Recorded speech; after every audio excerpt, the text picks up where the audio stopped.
கனடிய சட்டம். இது வினோத்குமார், பேரிஸ்டர் சாலிசிட்டர், அதாவது வழக்கறிஞர். மது பழக்கமே இல்லாத ஒருவர் இம்பேர்ட் டிரைவிங் குற்றவியல் சட்டத்துக்கு ஆளாவாரா? ஆளாகலாம். இம்பேர்ட் டிரைவிங் என்றால் என்ன? கனடிய கிரிமினல் கோட் என்ன சொல்கிறது? இம்பேர்ட் டிரைவிங் என்றால் வாகனத்தை செலுத்துபவர் மது போதையில் வாகனத்தை செலுத்தலாம். கஞ்சா போன்ற போதைப் பொருட்களை உட்கொண்டுவிட்டு வாகனத்தை செலுத்தலாம், அதுவும் இம்பேர்ட் டிரைவிங்.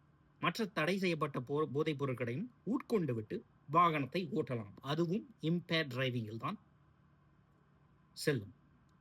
மது பழக்கமும் இல்லாத ஒருவர், எந்தவித கெட்ட பழக்கமும் இல்லாத ஒருவர், போதை பொருளே தொடாத ஒருவர் எப்படி இம்பேர்ட் டிரைவிங் குற்றத்தால் பாதிக்கப்படுவார்?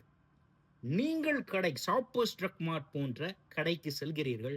ஒரு வயதானவர், 60 வயது, 50 வயது முதியவர், அந்த பிரிஸ்கிரிப்ஷன் மெடிக்கேஷன் எனப்படும் மருந்தை உட்கொண்டு விட்டு நீங்கள் வாகனத்தை செலுத்துகிறீர்கள்.